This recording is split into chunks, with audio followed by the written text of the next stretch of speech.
Bom dia, amigos. Eu espero que vocês estejam bem e que nós possamos hoje juntos refletir em uma jornada fantástica. Hoje realmente a jornada ela trouxe um tema assim, e eu gostaria que você refletisse nisso durante o seu dia, em algum momento assim, de uma forma íntima e pessoal, pensar no que esse dia de jornada trouxe. Hoje, a ênfase da jornada é o verdadeiro objetivo da fidelidade. E hoje levou a mim a refletir se realmente nós confiamos em Deus. Você já pensou? Naturalmente nós respondemos, né? E você confia em Deus? Não, sim, eu confio. Mas ao refletirmos juntos hoje nessa jornada, eu gostaria que você realmente refletisse o quanto você depende de Deus. E é por isso que eu vou, nesse momento, fechar os meus olhos e vou pedir a presença de Deus para nos abrir a mente e nos fazer entender a profundeza do tema de hoje. Vamos falar com Deus? Obrigado, Senhor. Gratos somos pela a tua bondade, pela tua misericórdia. E, Senhor, hoje que ao refletirmos, ao lermos, ao pensarmos, Senhor, no tema geral dessa jornada, que é princípios para o desenvolvimento da fé, da caminhada cristã, que possamos encontrar nesse dia também, Pai, a essência daquilo que o Senhor quer que nós vivamos como filhos teus. Em nome de Jesus, amém. Queridos, hoje a jornada espiritual, ela contou a história, contou duas histórias. E a primeira eu vou relatar para vocês agora, e eu quero que você preste atenção nos detalhes dessa história. Conta a história de um pastor chamado George Miller. Essa história ela é relatada em 1835. Em 19 de novembro de 1835, esse pastor George Miller, ele estava visitando os membros de uma comunidade para fortalecer a fé. Ele dirigiu-se à casa de uma senhora que convidou ele para descansar um pouco enquanto ela preparava um chá para ele. Preste atenção. A mente do pastor estava tomada pela lembrança da história de um órfão que ele conhecera naquela semana. A história daquele garoto fez surgir no coração de Miller o desejo de iniciar um orfanato na cidade de Bristol, na Inglaterra. Naquele momento, havia apenas 3 orfanatos na Inglaterra e nenhum se encontrava na cidade de Bristol, onde o pastor Miller era pastor. Sabe, não era por falta de órfãos, porque existiam muitos. Esses aos milhares desatendidos e sofrendo na cidade. Ele, que era um homem de oração, ele já havia falado com Deus sobre o assunto e esperava uma clara resposta do céu. Enquanto ele estava esperando ali a irmã preparar o chá para ele, ele decidiu olhar alguns livros na prateleira daquela senhora e deparou-se com um livro de um autor chamado August Frank. August, ele já conhecia, ele já tinha lido livros sobre aquele autor, e a cada vez que ele lia aquele autor, o pastor era tocado profundamente com a história daquele pastor do século XVIII, né, que abriu um orfanato, que tinha uma regra de pedir recursos somente para a Deus. Ele não pedia recurso nenhum para a manutenção do orfanato. E dependia unicamente das respostas às suas orações. Então, aquele pastor Miller, ele se lembrou que foi a história daquele homem que havia influenciado a, a ele ter a mesma regra na vida, de iniciar as aventuras de dependência de Deus, de pedir as coisas somente para Deus e esperar em Deus. É interessante que, durante o restante da semana, a jornada diz que ele não pensou em outra coisa. E a pergunta que tinha no coração dele seria essa vontade de Deus para a vida dele, iniciar um orfanato? No final de semana, aquele pastor, ele decidiu compartilhar o seu plano com um amigo.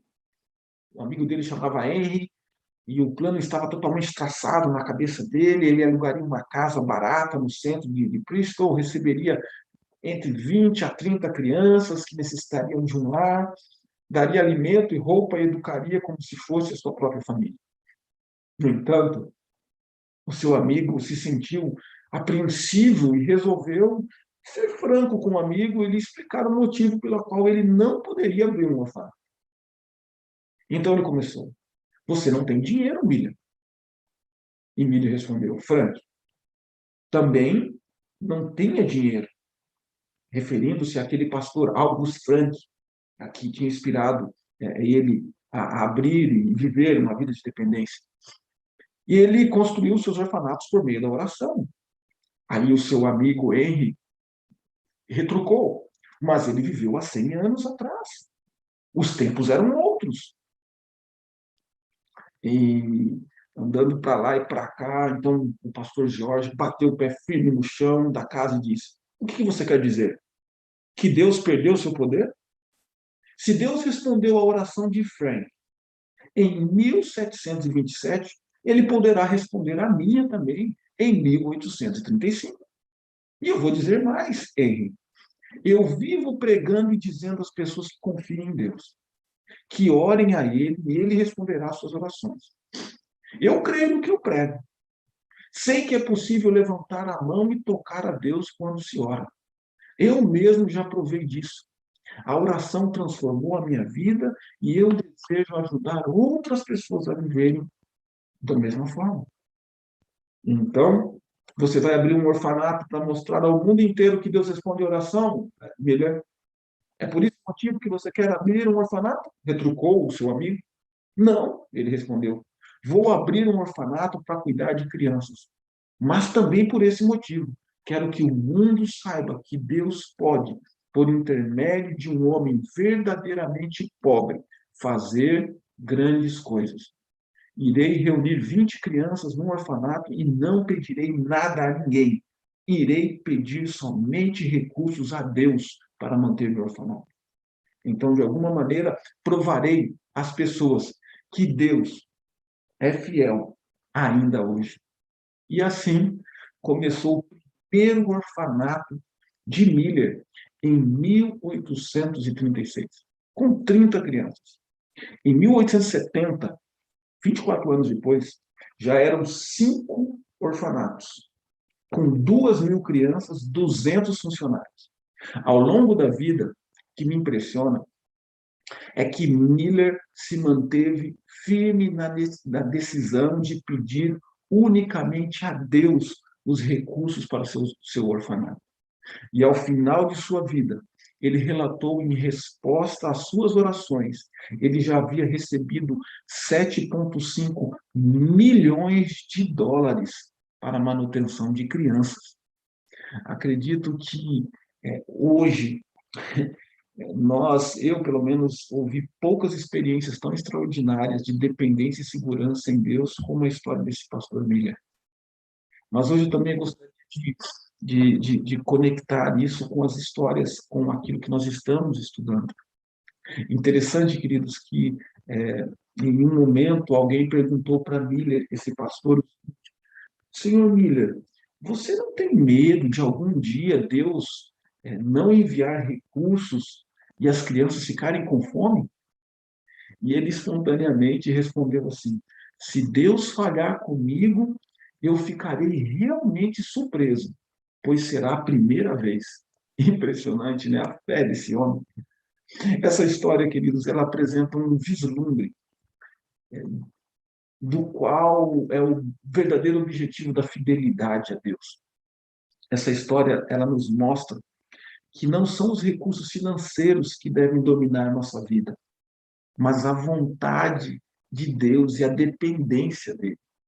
Sabe, essa história ela se conecta muito bem com a história principal, que é o trilho da nossa jornada espiritual, que é a história da viúva pobre, lá de Marcos, capítulo 12. Aquela viúva também, ela não permitiu ser dominada pela incerteza dos seus escassos recursos, porém ela foi dominada pela dependência de um Deus poderoso. E Jesus parabenizou essa atitude. O verdadeiro objetivo, queridos, da fidelidade não é recebermos de volta o que entregamos, mas transformar nosso caráter e nos tornar dependentes de Deus. Esse é o objetivo real da fidelidade. Vamos refletir em alguns detalhes da história da viúva pobre. Na história da viúva, Cristo parabenizou o que a maioria das pessoas condenaria. Você provavelmente, muitas pessoas argumentariam, duas moedas eram de pouca importância para o tesouro, mas era de grande importância para ela, a viúva. Se ela tivesse dado uma, ela tinha duas. Se ela tivesse dado uma e mantido a outra, ela teria mostrado não apenas piedade, mas também bom senso. No entanto, aos olhos do Senhor, a entrega dela estava correta, foi elogiada por isso. Sabe, queridos, eu estava pensando enquanto refletia nessa jornada, realmente duas moedinhas não fariam diferença nenhuma no tempo. A Bíblia diz, queridos, que lá em Marcos 12:42, que ela lançou duas pequenas moedas correspondentes a um quadrante, quando você lê o verso 42. A expressão duas pequenas moedas refere ao lepton. Lepton era uma pequena moeda de cobre que tinha o menor valor monetário na economia judaica. Como Marcos estava escrevendo para líderes romanos, ele decidiu transformar o lepton em quadrante, que era um dinheiro mais conhecido pelos romanos. Para você entender um pouquinho o valor monetário daquelas duas moedas, nós precisamos entender algumas coisas sobre a economia na época.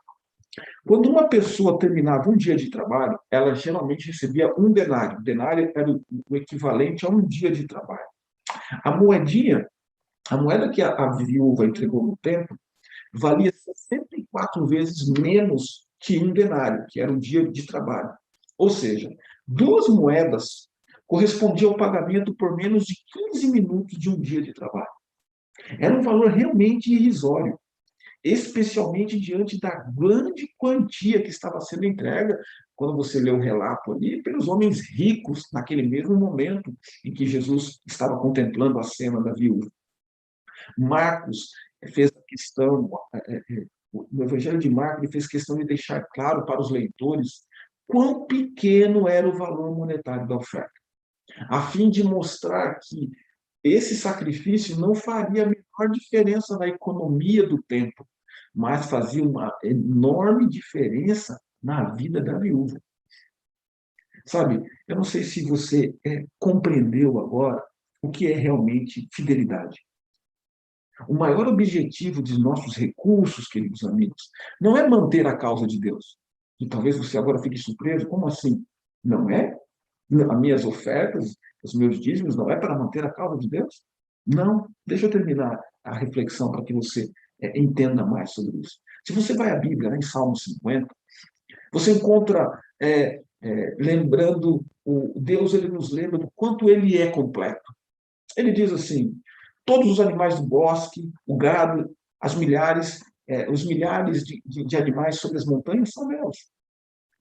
Ainda ele diz lá no versículo 12 do capítulo 50 de Salmos, se eu tivesse fome, não teria necessidade de dizê-lo a você, pois meu é o mundo e toda a plenitude.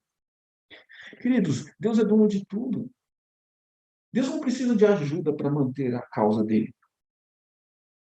Mas então qual que é a importância, qual que é o papel da fidelidade nos dízimos, nas ofertas? Queridos, se a compreensão nossa, ela tem que ser um pouco mais profunda quando se trata disso. Se o principal objetivo que temos é manter a causa de Deus, qual então é o principal objetivo da fidelidade? Eu vou usar uma citação de Ellen White, que diz assim: o sistema de dízimos desenvolveria o caráter e manifestaria o verdadeiro estado do coração. Você entendeu o que eu acabei de ler? O sistema de dízimo desenvolveria o caráter que manifestaria o verdadeiro estado do coração. Esse é o verdadeiro objetivo da fidelidade, queridos. Desenvolver o caráter e manifestar o que realmente está dominando o nosso coração. Precisamos entender, queridos, que o uso dos dízimos e as ofertas é uma coisa, e o objetivo é outra. O uso é uma coisa, o objetivo é outra. Veja, os dízimos e as ofertas são usados para fazer o avanço da causa de Deus, isso é verdade. Mas o objetivo dos dízimos e das ofertas é desenvolver caráter. Quando entendemos isso, passamos a perceber que Deus não depende de mim. Ele pode fazer vir recursos e manutenção para a sua causa de onde ele quiser, porque ele é Deus. Olha a história de Miller, do pastor Miller, com o orfanato. Deus é Deus. No entanto, quando eu não sou fiel, eu perco a oportunidade de que meu caráter seja desenvolvido à semelhança do de Cristo. Por isso, quando nós falhamos na fidelidade, na igreja, para com nossos filhos, não deveríamos, quando nós falamos de fidelidade na igreja, para os nossos filhos, para a nossa família, nós não deveríamos usar apenas o argumento de que isso é para a manutenção da causa de Deus. Nós precisamos avançar um pouco mais na nossa compreensão e nós precisamos enfatizar que a razão de nós sermos fiéis é porque quando nós deixamos de ser fiel, nós perdemos a oportunidade de lapidar um pouco mais o nosso caráter. E deixamos de lapidar um pouco mais aquilo que nos distancia de Deus. A essência, querido, daquilo que nos distancia de Deus é egoísmo. É isso que Deus ele quer removendo do nosso coração e aperfeiçoando-nos a cada dia até que ele volte à semelhança de Cristo, o caráter de Cristo. Imagine, por exemplo, queridos, uma cena, uma criança que recebe uma mesada de R$ 10 por mês. Ela devolve R$ 1, você ensina ela a devolver R$ 1 de dízimos e R$ 1 de oferta. Ao longo dos anos, ao longo de 5 anos, ela terá devolvido os R$ 60 de dízimos e R$ 60 de oferta. Esse valor não é capaz de causar um grande impacto na pregação do evangelho, mas é capaz, sim, de gerar um grande impacto no caráter dessa criança ao longo desses 5 anos.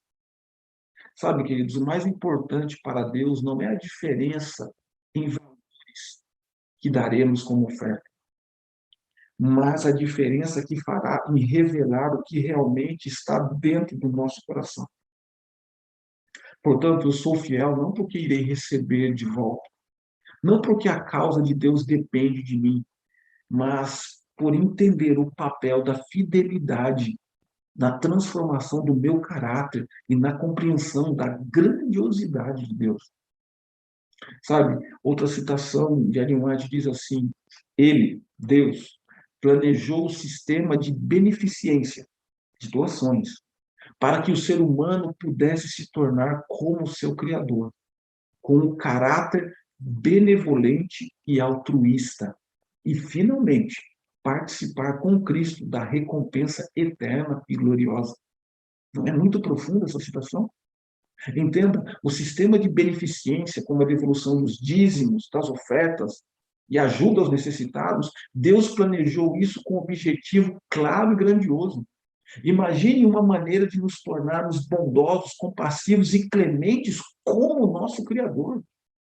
Esse é o objetivo final da santificação e da transformação do caráter. Não se engane. Isso passa inevitavelmente pela fidelidade e o compromisso da causa de Deus. Isso é verdade.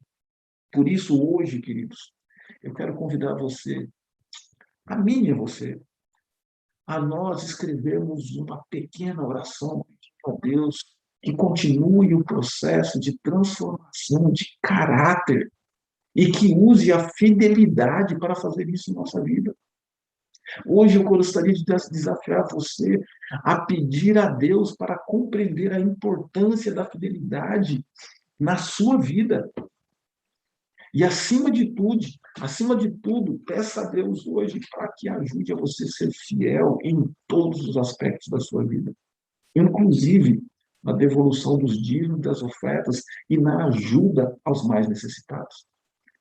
Sabe, hoje a jornada espiritual realmente foi formidável, uma oportunidade tremenda de nós entendermos que fidelidade é uma ferramenta de Deus para nos transformar, para nos moldar, porque tudo aquilo que nós vamos levar para o céu tem relação direta com o caráter, com aquilo que nós estamos nos tornando na caminhada. Que Deus possa abençoar você nesse dia e que essa dependência, que essa confiança em Deus, ela possa nos fazer melhores cristãos e mais fiéis enquanto Jesus não volta. Feche seus olhos, vamos falar com Deus. Obrigado, Senhor, pela mensagem de hoje. Obrigado, Senhor, por nos desafiar a confiar mais. Tudo vem de Ti, Pai. O Senhor é Deus, soberano sobre todas as coisas. E a primeira motivação do nosso coração em sermos fiéis, Pai, deve ser uma compreensão profunda, Pai, que o Senhor quer transformar nosso coração, nosso caráter. O Senhor quer nos tornar mais benevolentes, mais compassivos, mais bondosos, à semelhança de Cristo. Que isso, Pai, inicie ou que isso continue acontecendo em nossa vida dia a dia e que ao sermos fiéis a Ti em tudo que o Senhor nos pede e também, Senhor, nos dízimos, nas ofertas e na ajuda às pessoas, isso possa remover de nós a maior nódoa, a maior marca do pecado, que é o egoísmo, Senhor. Que o Senhor nos torne mais bondosos, como Cristo, e que o Senhor nos faça refletir o seu caráter dia a dia na vida e abençoar a vida de outras pessoas, assim como o pastor Miller abençoou centenas de milhares de pessoas enquanto viveu nessa terra. Em nome de Jesus. Amém.